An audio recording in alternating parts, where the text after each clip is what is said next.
go on to Wanda. Yeah, Wanda from Durham wants to know, are appetite suppressants safe for long-term use? The answer is yes. How long can you really be on them? Forever. Yeah, that's really what it comes down to. They could do a whole show, could do several shows on this. I talk about this by day in, day out. And I promise that if most of you go to see your doctor, whatever their specialty is, you're a primary care type person.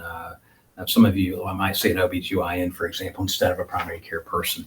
What I'll just say is that they, if they were like me, and most of them are, they had no training in this whatsoever. They couldn't tell you a single thing factually about these sorts of medications because they don't prescribe them and they weren't taught them. So you can't blame them when they don't know.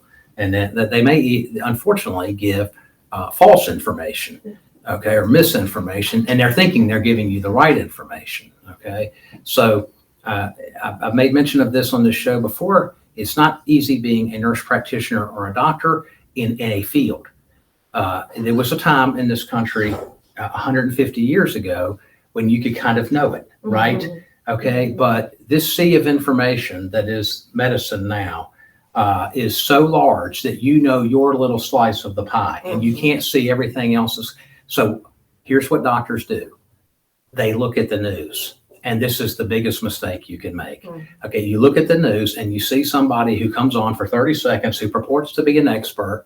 Okay, sometimes that really means dingbat, but they come on there and they give you the breakdown of some little thing, and this is what you remember.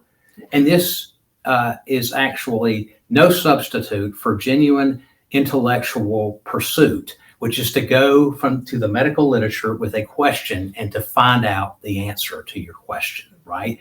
And so there's not time in a doctor's day to do that intellectual pursuit.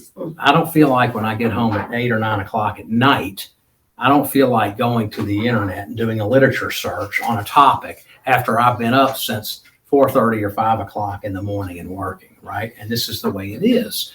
And so I don't blame those folks for maybe having perpetuated the idea that appetite suppressants or stimulants are bad for people. There are a few contraindications that you talk about here, but they're not a lot of contraindications, and they've proven themselves to be very, very safe over a 63 years history of widespread use around the world. And so our problem in this nation and around civilized societies anywhere in the world is obesity. And obesity will kill you much faster than any of these sort of medications. And so don't believe anything to the contrary. Not only will obesity kill you, it's going to take you down with a whole bunch of morbidities along the way. The things that you know that run in that pack, as I've always said. So the diabetes, the lipid problems, the inflammation, the vascular problems, the hypertension. These are things that go along with it, and just, it's like you're in a boxing match and you just keep getting punched and punched. And finally, in the 15th round, you're out, right? Okay, that's kind of the way it is. And that's the real problem. It's not the fact that we have appetite suppressants, okay?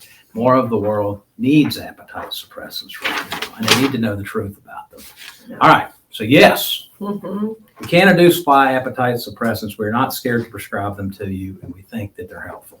Yes. And the FDA thinks it's okay to take them long-term too, because 10 years ago, they approved phentermine for long-term use under the name Qsymia, just by putting it with another old cheap drug called topiramate, which we also use. How many people do you know that were on Adderall and Ritalin? So as children and as adults, they're on it, and there is no end in sight.